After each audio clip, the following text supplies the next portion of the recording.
Chers étudiants, bonjour. Aujourd'hui, nous allons nous intéresser à la diagonalisation des endomorphismes. Les plus simples des endomorphismes de Rn sont les homothéties. L'homothétie H de rapport lambda, par définition, est l'endomorphisme de Rn qui envoie tout vecteur U sur le vecteur lambda U.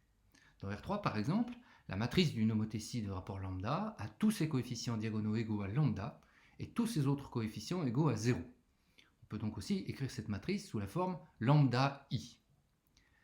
Parmi les homothéties particulières, il y a l'endomorphisme nul, quand lambda égale 0, l'identité, quand lambda égale 1, ou encore l'opposé de l'identité, quand lambda égale moins 1, qui correspondrait en géométrie classique à une symétrie centrale. Plus généralement, l'homothétie H de rapport lambda correspond à un zoom. Pour lambda égale 2, par exemple, on double simplement la taille des vecteurs. Pour lambda égale moins 2, on double aussi, mais en changeant le sens. Comme la matrice A d'une homothétie est diagonale, on en calcule facilement le déterminant. C'est simplement lambda puissance n. On voit aussi très facilement que quand lambda est non nul, alors l'homothétie est inversible. Son inverse, c'est simplement l'homothétie de rapport 1 sur lambda, c'est-à-dire que A puissance moins 1 égale 1 sur lambda fois l'identité. Une propriété spécifique des homothéties, c'est que l'homothétie de rapport lambda a pour matrice lambda i dans n'importe quelle base. En effet, soit B est une base quelconque et soit P la matrice de passage de la base canonique C à la base B. On sait que la matrice de H dans la base B est égale à P-1 fois lambda I fois P. Et les règles du produit matriciel font qu'on peut mettre le lambda devant, ce qui donne lambda fois P-1 IP. Et la matrice I étant élément neutre pour la multiplication des matrices, c'est égal à lambda fois P-1 fois P. Et P-1 fois P, c'est l'identité, par définition de l'inverse. Donc, la matrice de H dans la base B est bien égale à lambda I comme elle était égale à lambda I dans la base C. Une autre chose facile à faire avec les homothéties, c'est la composition. La composition de l'homothétie de rapport lambda avec l'homothétie de rapport lambda', c'est simplement l'homothétie de rapport lambda-lambda'. Un cas particulier important est celui où on compose une homothétie avec elle-même, éventuellement plusieurs fois. Du point de vue matriciel, ça consiste à calculer a au carré, a au cube et plus généralement a puissance k. Et la matrice A de l'homothétie de rapport lambda étant lambda i, on a que a au carré égale lambda i fois lambda i, c'est-à-dire lambda carré i. Et pareil pour a au cube, on aura a au cube égale lambda au cube fois i. Et plus généralement, a puissance k égale lambda puissance k fois l'identité pour tout entier k. Les homothéties sont donc un ensemble d'endomorphismes particulièrement simples. Malheureusement, si on veut, tous les endomorphismes ne sont pas des homothéties. L'idée est alors d'essayer de voir dans quelle mesure on peut quand même essayer de retrouver quelque chose comme des homothéties dans un endomorphisme plus général. Prenons pour commencer l'endomorphisme F de matrice A égale 2, 0, 0, 3. L'image par F du vecteur xy est le vecteur 2x, 3y. Ça n'est pas une homothétie. Mais quand même, sur le sous-espace engendré par le vecteur 1, 0, on a affaire à une homothétie de rapport 2. Et sur le sous-espace engendré par le vecteur 0, 1, on a affaire à une homothétie de rapport 3. Sans qu'on puisse espérer que f ait toutes les propriétés des homothéties, on va donc quand même en garder une partie. Par exemple, la composition de f avec elle-même est très facile à faire. Un calcul très simple montre que la matrice de f rond f s'obtient en élevant au carré les coefficients diagonaux de A.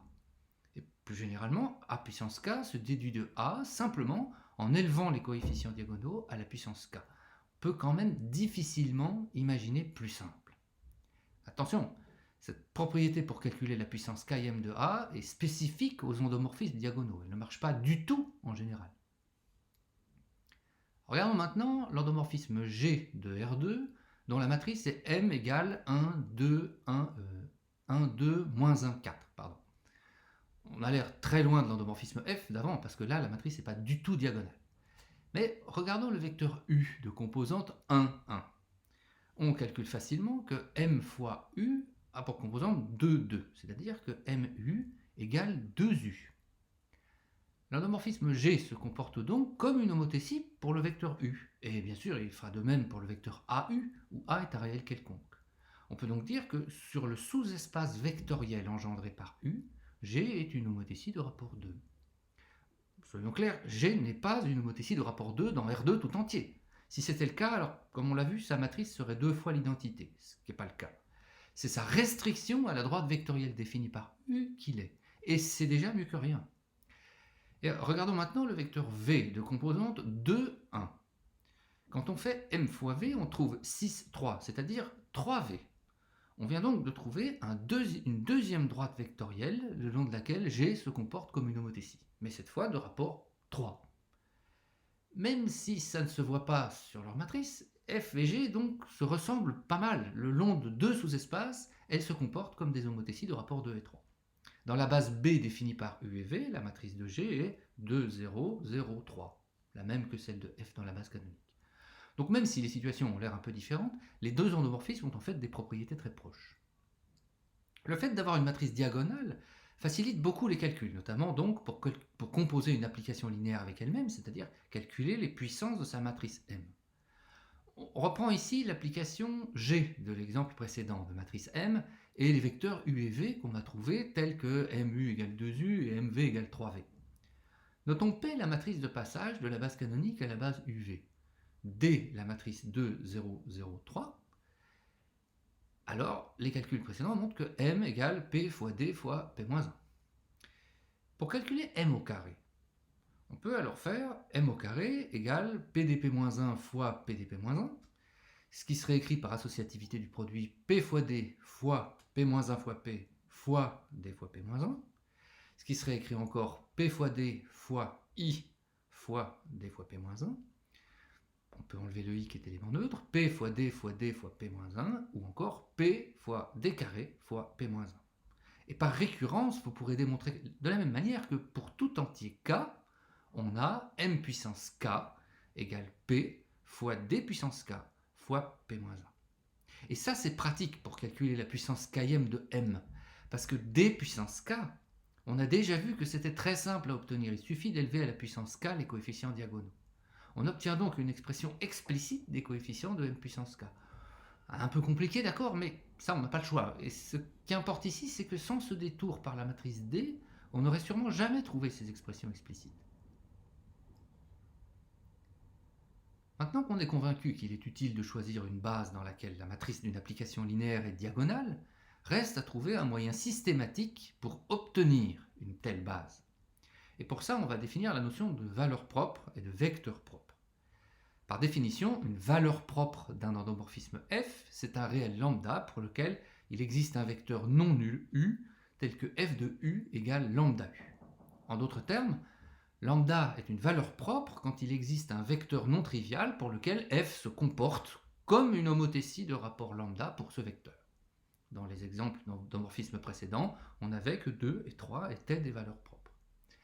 Attention, puisque l'image du vecteur nul est toujours le vecteur nul, quel que soit lambda, on a toujours que f de 0 égale lambda fois 0. C'est pour cette raison qu'on a exclu le vecteur nul dans la définition, parce que ça n'est pas un vecteur nul, ce n'est pas un vecteur propre vraiment intéressant qui apporte vraiment une valeur propre. L'ensemble des valeurs propres d'un endomorphisme f s'appellera ici le spectre de f, et on le notera SP de f. Soit maintenant un réel lambda.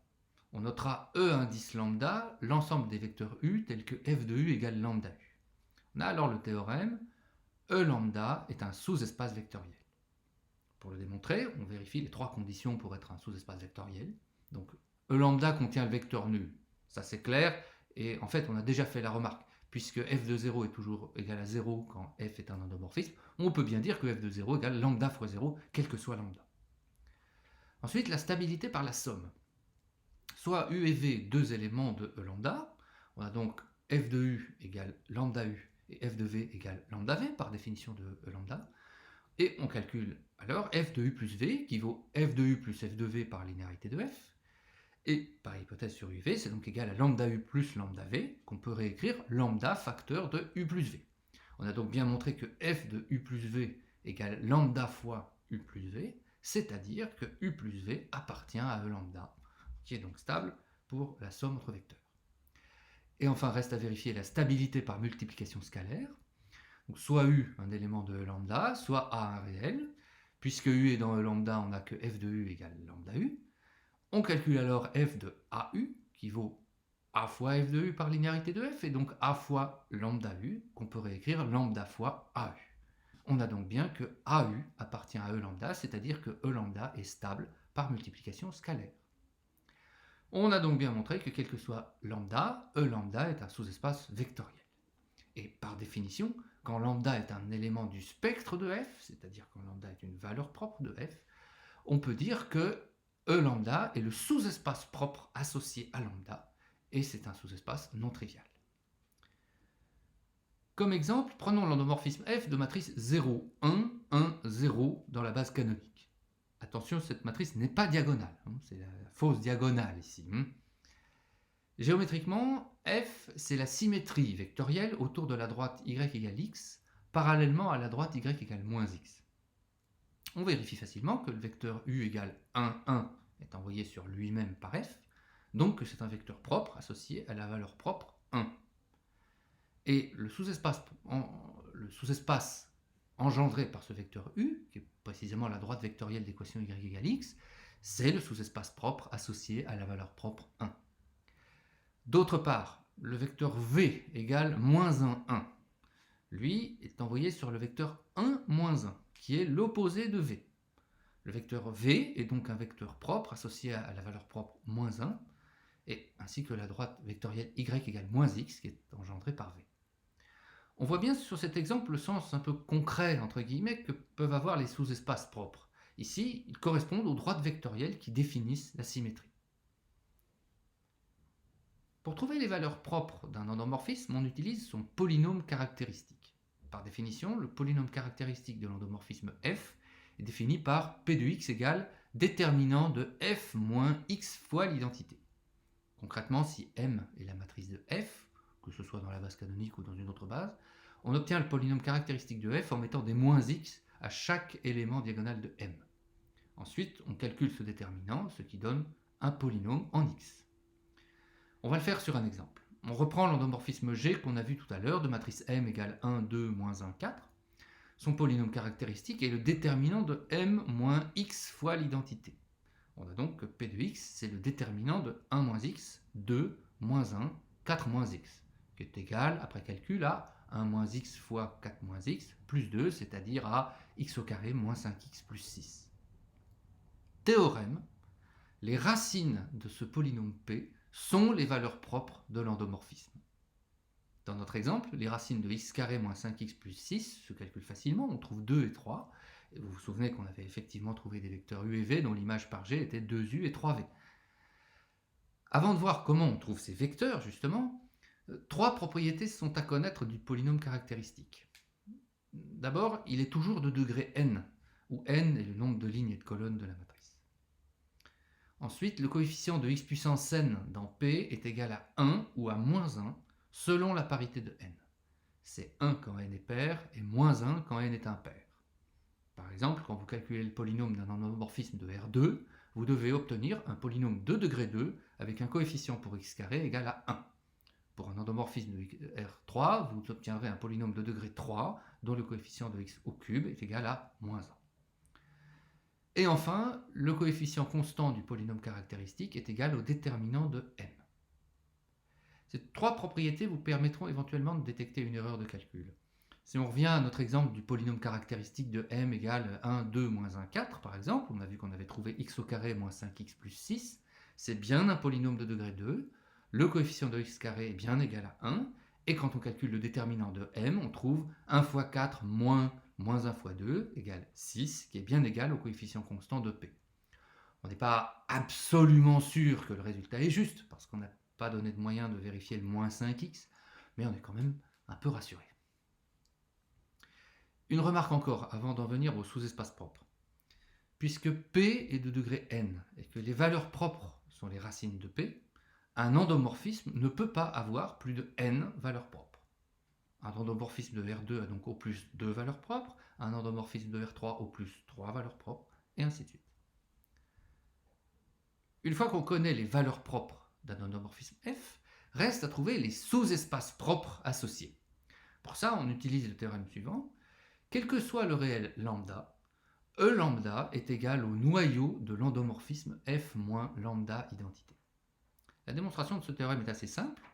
Un vecteur u est dans E lambda si et seulement si f de u égale lambda u, c'est-à-dire si f de u est égal à lambda fois l'identité appliquée à u. C'est-à-dire encore si et seulement si f moins lambda l'identité appliquée à u est égal à 0. Ce qui est la même chose que de dire que u est dans le noyau de f moins lambda l'identité. Par exemple, reprenons encore notre endomorphisme G de matrice M égale 1, 2, moins 1, 4. On a vu, grâce à son polynôme caractéristique, que ses valeurs propres sont 2 et 3. On doit donc maintenant déterminer ses sous-espaces propres E2 et E3. Commençons par E2. Comme on l'a vu, E2 c'est le noyau de G moins 2 fois l'identité, et la matrice de G moins 2 fois l'identité s'obtient en enlevant 2 à chaque coefficient diagonal de M, ce qui donne la matrice moins 1, 2, moins 1, 2. Remarquez que rien qu'en regardant cette nouvelle matrice, on voit qu'elle a un noyau non trivial parce que les deux lignes sont égales. Et par le théorème du rang, on voit même tout de suite que le noyau va être de dimension 1. D'après notre dernier théorème, le vecteur u égale x, y est dans E2 si et seulement si on n'a que moins 1, 2, moins 1, 2 fois x, y égale le vecteur nul. Cette écriture équivaut au système linéaire moins x plus 2y égale 0 et moins x plus 2y égale 0. Les deux lignes sont les mêmes, ce qui fait que ce système équivaut à moins x plus 2y égale 0 écrit une seule fois. Et c'est là une équation cartésienne de E2. Il s'agit d'une droite vectorielle de R2 de dimension 1. Pour avoir une base de ce sous-espace, on peut donc simplement en prendre un vecteur non nul, par exemple 2, 1. Pour E3, c'est exactement la même chose. On calcule cette fois M moins 3 fois l'identité, ce qui donne moins 2, 2, moins 1, 1. Et les vecteurs x, y éléments de E3 sont ceux qui vérifient moins 2, 2, moins 1, 1 fois x, y égale 0. Là encore, on voit que les deux lignes de M sont, cette fois-ci, non pas égales, mais équivalentes. Et ça se traduit par le fait que le système moins 2x plus 2y égale 0, moins x plus y égale 0 est équivalent à l'équation toute seule, moins x plus y égale 0, qui nous donne une équation cartésienne de E3. Et on peut donner par exemple le vecteur 1, 1 comme base de E3. Pour chaque valeur propre, on a donc trouvé un sous-espace propre.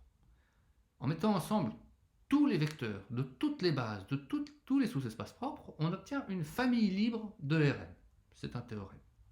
Si c'est une base de Rn, c'est-à-dire si elle a n éléments, alors l'endomorphisme est dit diagonalisable. Parce que dans notre base de vecteurs propres, sa matrice est diagonale. Par exemple, l'endomorphisme G précédent est diagonalisable. On lui a trouvé deux sous-espaces propres E2 et E3. On a trouvé une base à chacun de ces sous-espaces propres, 2, 1 pour le premier et 1, 1 pour le deuxième. En rassemblant ces bases, on constitue la famille libre 2, 1, 1, 1, qui est une base de R2 en tant que famille libre à deux éléments. Si on appelle B cette base, alors la matrice de G dans la base B s'écrit 2, 0, 0, 3, et c'est bien une matrice diagonale. Un petit bilan pour finir.